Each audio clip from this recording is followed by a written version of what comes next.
Jest 23. Gdzie normalni ludzie jadą? Do hotelu spać, bo rano samolot kolejny. Albo śpią na lotnisku. A gdzie jedzie Piotrek? Na Carlson Road. A jak? Jeszcze trzeba skorzystać z ostatniej nocy w Bangkoku. Spać będę w samolocie.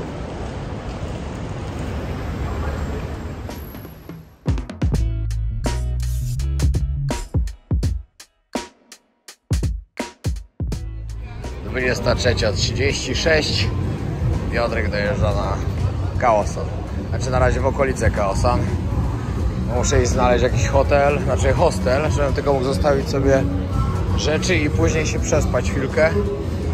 Później oczywiście będzie trzeba zjeść coś dobrego, ale to zaraz.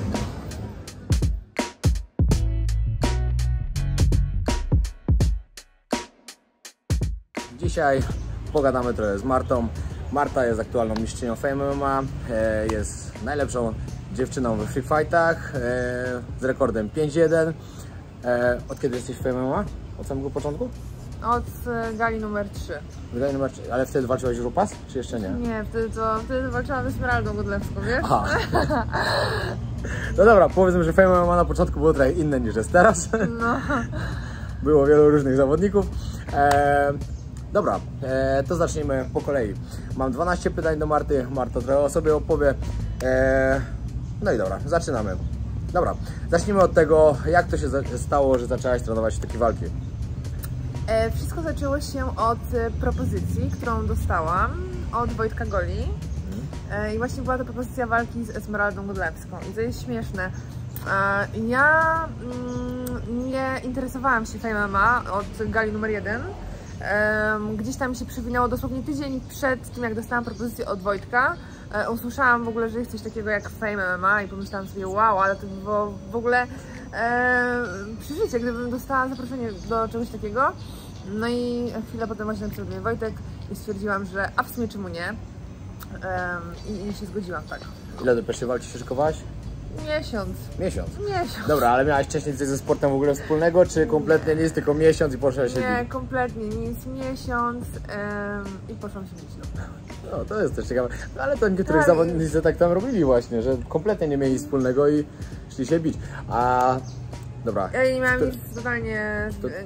Nie, ja w ogóle omijałam siłownię szerokim łukiem, więc miałam wtedy, kiedy ja dostałam decyzję, miałam chyba wtedy 20 lat wtedy miałam i głównie imprezowałam w tamtym czasie, więc po prostu z imprezy na trening. Idealnie. Po tej walce, jak zmieniło się wszystko, po prostu oni od razu z tą podpisali na parę walk, czy miałaś na ten kontrakt i później się to wszystko zaczęło? Jak to wyglądało? Z tego, co mi wiadomo, to nie do końca wszyscy byli przekonani kobiecymi walkami w fejmie. Wojtek się uparł na walkę moją z Esmeraldą. No i to im się zajebiście sprzedało. I ja potem zaproponowałam im kolejną walkę. Gdzieś tam obserwowałam, szukałam sobie właśnie też takich medialnych rywalek i wpadłam na pomysł, żeby zawalczyć z seksmasterką, aktualnie Lil Masti. I co? Po prostu to wszystko tak poszło ciurkiem. Czyli ty miałaś tak, bo ty masz rekord 5-1, czyli pierwszą walkę wygrałaś z Esmeraldą, później z Lili przegrałaś, tak? Tak, tak. No i później już wszystko 4 miałaś pod rząd wygrane. Tak, no i właśnie wydaje mi się, że ta przegrana najwięcej zmieniła w moim życiu. Jakby przykro mi było, że przegrałam. Jak każdemu zawodnikowi, jak przegrywa. I stwierdziłam, że no tak to być na pewno nie będzie i że sobie będę trenować dalej sama dla siebie. I wtedy nie wiedziałam, czy będę dalej walczyć, czy nie, bo przegrałam przecież walkę. Jakby nie myślałam o tym, że będę kiedykolwiek dalej walczyć. Ale no gdzieś tam zaczęłam trenować, nie chciałam wracać do starych nawyków i no i tak. Ale dobra, to wtedy już jak miałaś już walkę drugą, wtedy już był kontrakt podpisany na parę walk, czy wtedy też był na jedną? Nie, wtedy też był na jedną. Też na jedną. O, to widzisz, no to fajnie, że to tak później ruszyło. Bardzo fajnie. Dobra, lecimy dalej. Coraz więcej reggae klimatów wszędzie. Się zmienia ta Tajlandia. Jeju. Fajnie, byłem ogólnie teraz niecałe 3 tygodnie tutaj. Wiadomo, dużo się działo, bardzo dużo. Dużo dobrego się zrobiło, fajny obóz. ale czas lecieć dalej, no. W Europie też będzie naprawdę ciekawy. Nie mówiłem wam chyba jeszcze tego, ale trochę po Polsce też pojeżdżę. Na pewno pojadę nad morze, na pewno do Zakopanego, na Mazury prawdopodobnie, na pewno będzie Warszawa, do Łodzi pewnie pojadę, na Śląsk pojadę. No trochę będzie tych miejsc. Także jakieś odcinki z Polski też zrobię. Trzeba gdzieś coś zjeść i na jakieś piwko.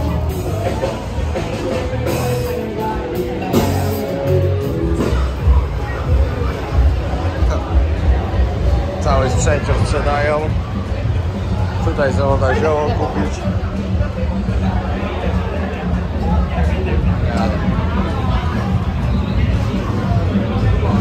Trochę się pozmieniało w tej Tajlandii.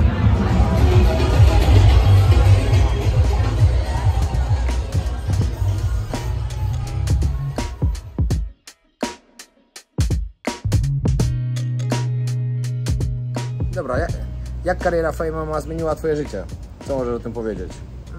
Jak Fame MMA zmieniło moje ogólnie, życie? No może ogólnie nie, no dobra, bo Fame MMA tak naprawdę od tego się zaczęły sztuki walki. Tak. I treningi, czyli można powiedzieć, że to Fame MMA zmieniło w sumie twoje życie. Ja mówię otwarcie często o tym, że to Fame MMA zmieniło moje życie, ponieważ wcześniej byłam taką dziewczynką bez ambicji, która głównie imprezowała i robiła dymy w internecie. Lubiłam sobie, tak, lubiłam imprezy, głównie tym się zajmowałam. I to było dość takie destrukcyjne, patrząc z perspektywy czasu. Nie wiem, jak wyglądało moje życie teraz. Gdyby nie Fame MMA, Gdyby nie Fame MMA. No fajnie. Trzeba Wojtkowi podziękować, jak nie ma co. No. Na pewno wydoroślałam i zmieniłam swoje priorytety życiowe.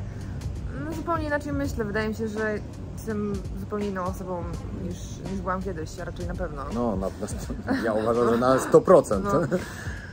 Dlatego, no tak, no nie ma co ukrywać. A dobra, no to powiedz mi jeszcze, jak na przykład wygląda teraz twój cały przebieg przygotowywania się do walki, zbijania wagi, czy pracujesz z psychologiem? Jak to wygląda u ciebie?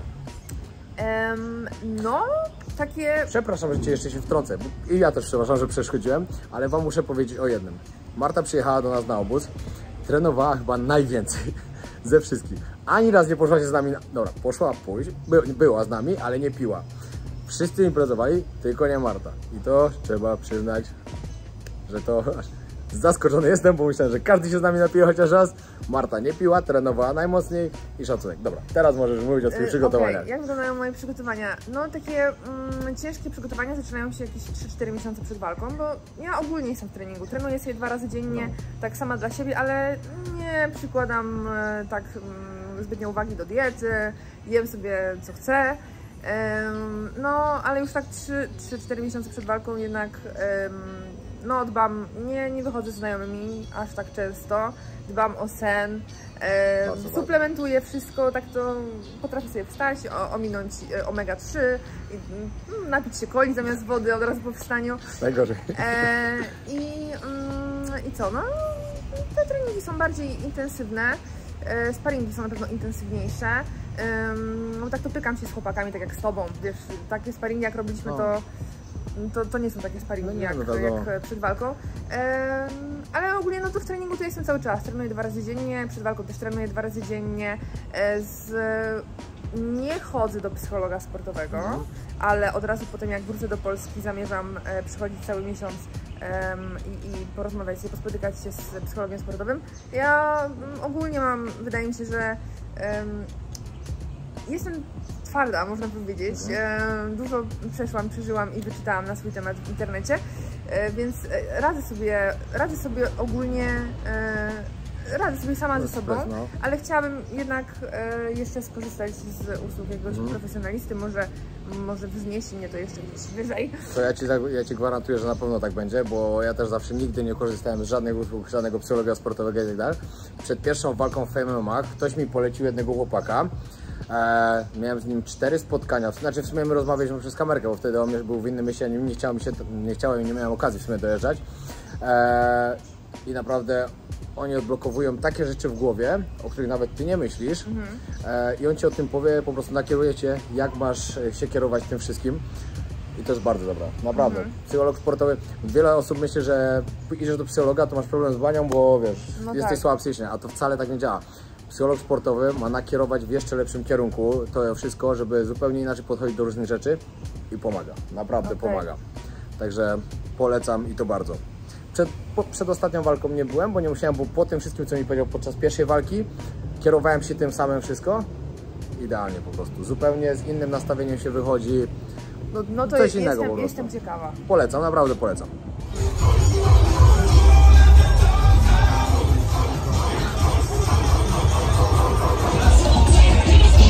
tu się dzieje? Powiem, że jestem bardzo zaskoczony. Od 3 lat nie widziałem tylu ludzi. Naprawdę.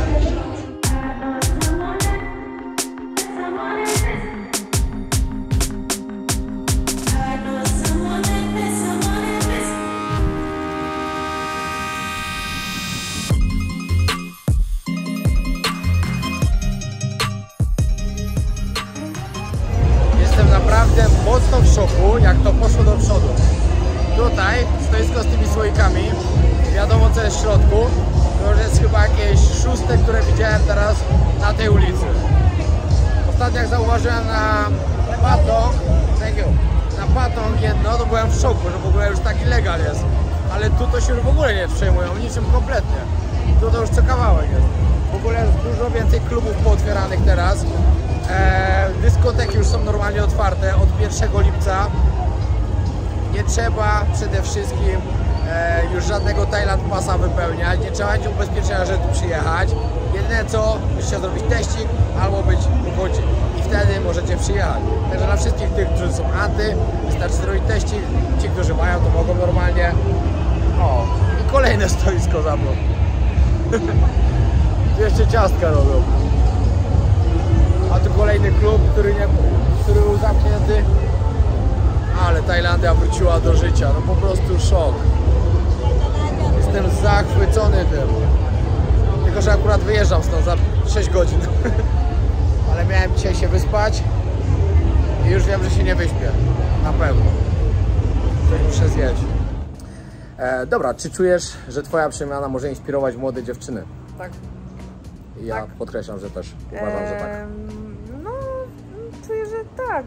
Dostaję dużo wiadomości cały czas dostaję wiadomości, codziennie dostaję wiadomości od dziewczyn, które albo piszą mi, że nie wiedzą od czego zacząć, że też chciałyby zmienić swoje życie, że są już zmęczone tym jak żyją, że nie potrafią powiedzieć sobie dość, że znajomi, że ciężko po prostu tak nagle z dnia na dzień się przestawić, ale że obserwując mnie od samego początku mojej działalności w internecie, one też chciałyby coś zrobić ze swoim życiem. Dostaję wiadomości od dziewczyn, które piszą mi, że dzięki mnie na przykład schudły już 5-10 kilo. Uważam, że mogę być motywacją dla innych kobiet. I nie tylko kobiet, mężczyzn też. No.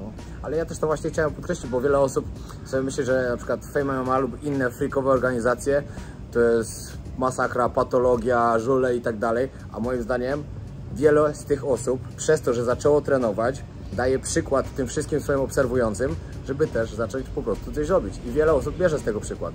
I to jest moim zdaniem bardzo duży plus. Też tak uważam. Dokładnie. Dobra. Czekaj.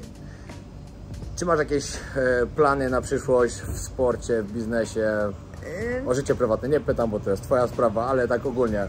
Czy już coś myślisz na ten temat, żeby po prostu... Co będzie, jak skończysz na przykład walczyć? Znaczy, powiedzmy teraz jeszcze trochę powalczysz. Co później? Czy masz plan na jakieś biznesy, czy może już aktualnie coś robisz? Robię, już coś robię aktualnie, ale nie chcę się zdradzać z tym, że to ja. A propos biznesu, aczkolwiek aktualnie głównie skupiam się na sporcie, jakby ten sport zabiera mi w sumie dużą część mojego życia aktualnie, ponieważ ja w sumie Akop, mój dietetyk, powtarza mi cały czas, że ja trenuję już jak zawodowiec, więc... Tak, to jasne, że tak. Każdy, kto trenuje 2 razy dziennie, trenuje już jak zawodowiec. Jak trzyma dietę, suplementację, wszystko to jest wszystko już zawodowe. No. Żeby cały czas pracować jak maszyna, to ja muszę się naprawdę temu poświęcić i ustawiam sobie pod to cały dzień. Więc ja też potrafię się skupić na jednej rzeczy i wydaje mi się, że przez najbliższe kilka lat będę się skupiać tylko i wyłącznie na MMA. Co będzie potem, to zobaczymy. Działam sobie ze znajomymi, tworzymy różne aplikacje, jeśli chodzi o biznesy. Z tego też mam pieniądze, ale to nie jest moje główne źródło dochodu, to jest taka część poboczna mojego życia. Więc no, aktualnie sport jest dla mnie na pierwszym miejscu. Tak, no w sumie to jest bardzo dobry zarobek.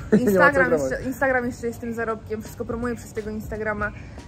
Ile masz teraz aktualnie już obserwujących na Instagramie? 1 300 000. 1 300 000. 1 300 000, ale to stoi od bardzo długiego czasu. No ale jednak dobić do 1 300 000 to jest, wiesz, to jest wysoka poprzeczka. A TikToka robisz też, czy nie robisz? Robię, ale nie będę tiktokerką. Dla mnie to też jest taki inny świat w ogóle. To nie dla mnie, robię sobie tak dla siebie z nudów. No. Nie, tak naprawdę wiesz, żaden melanż. Shake, zaraz coś zjem. Pójdę gdzieś zobaczyć jeszcze. Bo mi naprawdę zostało mało czasu. Już jest 1:00 w nocy, a ja o 5:30 muszę wstać. No, 2 godziny będę spał. Może 2,5. Jak dobrze pójdzie. Kaosan wróciło do siebie. A nawet jeszcze z dodatkiem. Bo stoisko, na którym możecie kupić plata, to 20 metrów. Do tego się nigdy w życiu nie spodziewałem w Tajlandii. Nigdy. Pomyśląc, jakie to były za to kary. Więzienie wieloletnie, kary śmierci, wszystko po prostu. To było najgorzej tutaj traktowane, ogólnie narkotyki, nie mówię, że jaranie samo, ale ogólnie. A doszło do takiego momentu, że zalegalizowali już palenie i że na każdym kroku ładować. Ale powiem wam tak, nie wierzę, że to się długo tutaj utrzyma, bo to jest aż za bardzo oficjalne wszystko. Ale jak się utrzyma, to spoko. Na pewno dobrze to wyjdzie pod względem ekonomicznym dla Tajlandii.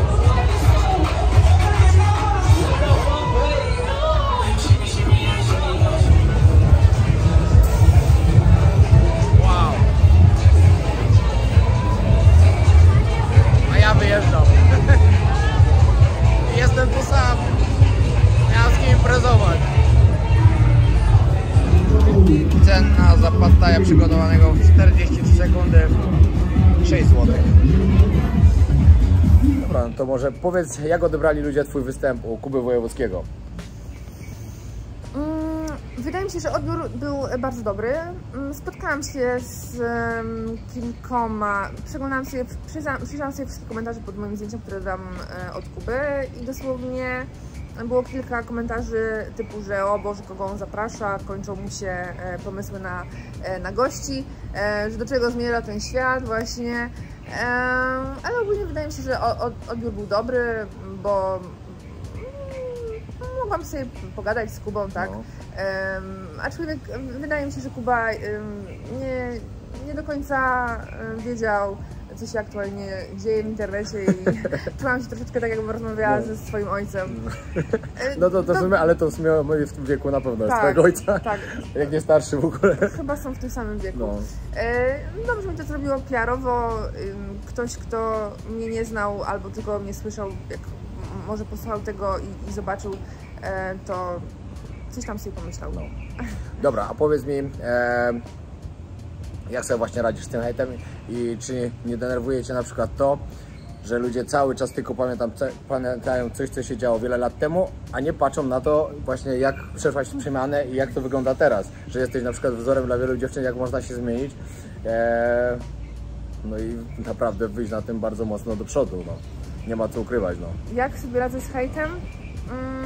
Wiesz co, przywykłam do hejtu, bo kiedyś tego hejtu naprawdę była masa.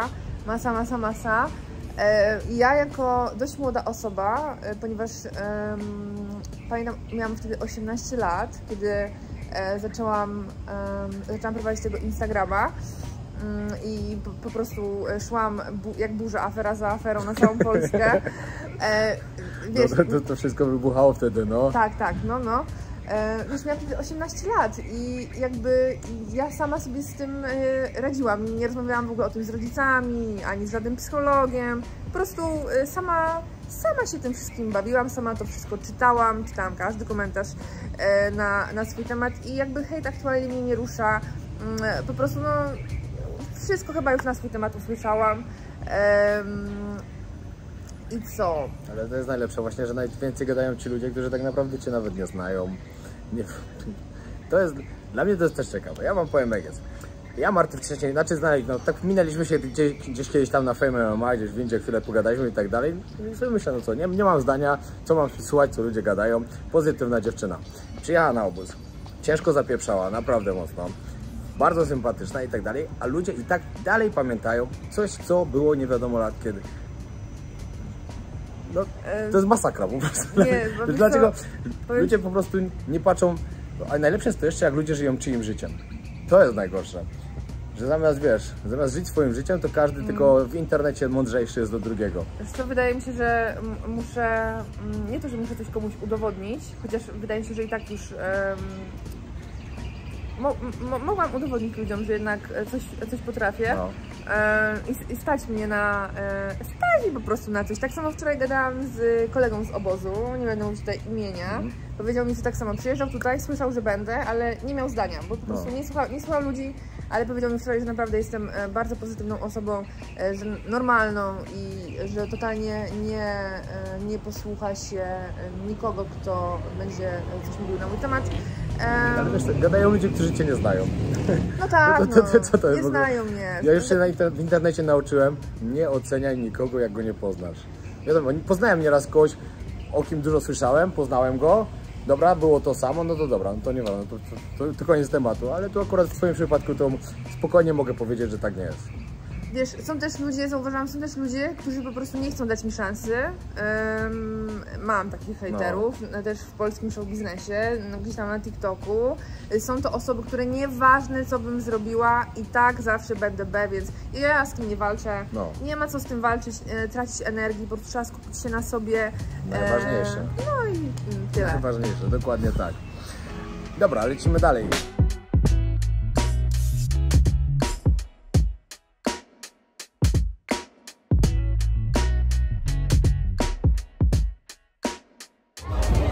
Trochę jestem w szoku. Pierwsza godzina to zgasło. Ale bajzel. Ale to będą sprzątać dopiero wszystko.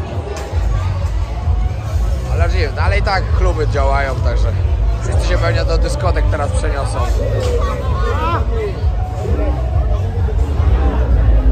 Tyle zgonów na jednej ulicy to dawno nie widziałem. Co chwilę ktoś śpi. Ale klimacik to poszedł.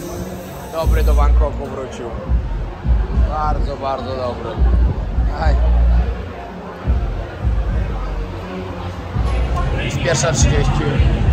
Zabijam się do spania. Za 4 godziny muszę wstać. Maksymalnie 4 godziny i 15 minut. Bo pewnie będzie drzemka. Ale muszę tak wstać, bo muszę na lotnisko dojechać. Mam to około godziny drogi na lotnisko. I o 8:30 lot do Kataru. W Katarze przerwa 13 godzin. Jeśli uda mi się wyjść z lotniska, zobaczycie odcinek z Kataru. Mam nadzieję, że się to uda. W sumie czemu ma się nie udać? Mam tam 13 godzin, także muszą mnie wypuścić z lotniska. No. A jak nie, to będzie straszna lipa.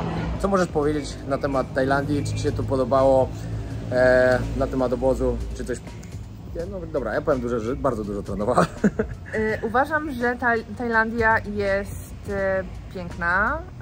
Plaże są super, ludzie są super, ceny są super też. Ceny tak. Bardzo mi się tutaj podoba. Na pewno jestem tutaj pierwszy raz, na pewno nie ostatni. Walkę mam 27 sierpnia, widziałam, że kolejny obóz jest 28 sierpnia. Nie wiem, czy aktualnie nie wiem, ale może być tak, że po prostu od razu po walce kupię bilet i się zapakuję i przylecę. Idealnie. No, chciałam jeszcze zwiedzić kilka właśnie klubów. Widziałam, że gadałam wczoraj z swoim bratem na temat tego, że Bang Tao jest świetnym miejscem, lepszym aktualnie niż Tiger. Teraz tam trenował ten Porchoska, co został mistrzem, co z Błachowiczem będzie walczył. Trenowała ta Chinka, co Aśkę znokautowała. Tam naprawdę mocny skład, dużo Czeczenów, Ruszków różnych. Naprawdę mocny skład zaczyna tam trenować. Tak, mam zaplanowany na pewno wyjazd na styczeń na miesiąc, ale no nie wiem, na pewno obóz był super, ludzie są super, atmosfera była super rodzinna, treningi były super. Ekipa się naprawdę udała super. No, tak. Wszyscy się zgadzają. Zawsze, ja sobie myślałem, że zawsze ktoś przyjedzie, ktoś taki, to na przykład będzie jakiś toksyczny i nie da rady. A właśnie ta ekipa była cała po prostu świetna i to z treningu na trening, z imprezy na imprezę, z kolacji na kolację, wszystko było coraz lepiej po prostu. Fajnie Szkoda, było. że już się skończyło. No, ja to jeszcze zostaję 2 tygodnie. Gdzie teraz? Jeszcze do Tigera idziesz trenować, tak? Tak, myślałam o Bang Tao, ale hotel zabukowany, zapłacony, nie oddadzą pieniędzy. No więc, niestety, teraz takie czasy, że ciężka sprawa. No tak, będziemy trenować w Tigerze z moim trenerem. I co? Ogólnie Tajlandia jest świetna i polecam każdemu. Żeby zwiedzić i żeby potrenować osoby, które trenują, tak. Bo na pewno można się wiele nauczyć. To jak mi się nogi uaktywniły, to jest po prostu poezja. Tak, to w Tajlandii głównie się kopie, kolanka, łokcie. Tak, no. Boksowała Marta i tak już dobrze przed tym, a teraz jeszcze dojdą kolejne aspekty. No właśnie teraz miałem zapytać, kiedy twoja kolejna walka i jak aktualna forma, ale to w sumie już powiedziałeś, walka 27 sierpnia, nie mogę na razie mówić z kim, ale wszyscy się niedługo dowiedzą i będzie na pewno. Na pewno, też tak myślę. I co? Jak moja aktualna forma? No, wydaje mi się, że jest okej. Kurczę. Kondycyjnie, no chyba na pewno, skoro nawet po 3 treningi dawałaś radę robić. Muszę sprawdzić, wiesz co, muszę sprawdzić w Polsce, bo wiesz... To będzie inaczej trochę, inaczej ci się będzie oddychało, bo jak tu już zrobisz tą formę, pojedziesz do Polski, jest suche powietrze, inaczej się oddycha. No właśnie wiem. Tutaj jest naprawdę okej. Pierwsze dni były masakryczne, brakowało tlenu w ogóle, zatracała się widoczność, myślałam, że padnę, ale jest okej. Wydaje mi się, że jestem w formie, będę jeszcze lepszy, jak przytrzymam dietę. A właśnie, bo nie pytałem cię, znaczy pytałem, ale akurat ty nie odpowiedziałaś. Jak do walki, ile kilo musisz rzucać mniej więcej? Walczysz w 61? Walczę w 61,2, aktualnie ważę 64 kg, 64,5. To tylko 3 kilo masz? To tak. Nic prawie. Tak, bo tym razem, posłuchaj, po swojej walce trzymałam dietę tak sama dla siebie. Byłam na pudełkach, trzymałam dietę, wróciłam od razu do treningów, więc nie upasłam się tak bardzo. To jest właśnie duży problem zawodników, że po walce od razu zaczynają żreć i nagle jest... No ja zawsze tak miałam. Teraz widzisz, będę zbijała sobie ze 3 kg, a bywało i tak, że do walki robiłam 9 kg, nie? A ile na ostatni dzień sobie zostawiasz? Ostatnio zostawiałam sobie po 2 kg. No to ja tak samo. 2 kg jest okej. 2 kg to nie ma problemu zrzucić w ostatni dzień. Jest. Masz problem? Kobiety mają problem. Ale kobiety ogólnie mają większy problem z rzucaniem wagi. No wiem. U mnie to jest godzinka w wannie i nie ma. Tym razem chyba nie zostawię sobie nic, wiesz, bo strasznie dużo energii mi to zabiera. Nie ma co ukrywać. A tutaj na tą walkę potrzebuję dużo energii. Muszę być w najlepszej formie, więc wydaje mi się, że wagę będę miała zrobioną za jakieś 3 tygodnie. No, a do walki 2 miesiące, miesiąc 24 dni jakoś, no coś takiego. Robisz formę na pewno. Dobra, to by było tyle. Dziękuję Marta, że byłaś na obozie w ogóle. Obóz był mega udany. Chyba jak będziecie chcieli, są już zapisy na kolejne, które będzie 28 stycznia. Może się spotkamy. Także zapraszamy serdecznie, będzie w innym klubie. Będzie też obóz MMA i Muay Thai, będzie połączony, żeby był dla każdego. I tyle. Dzięki wielkie. Pozdrawiamy. Na razie.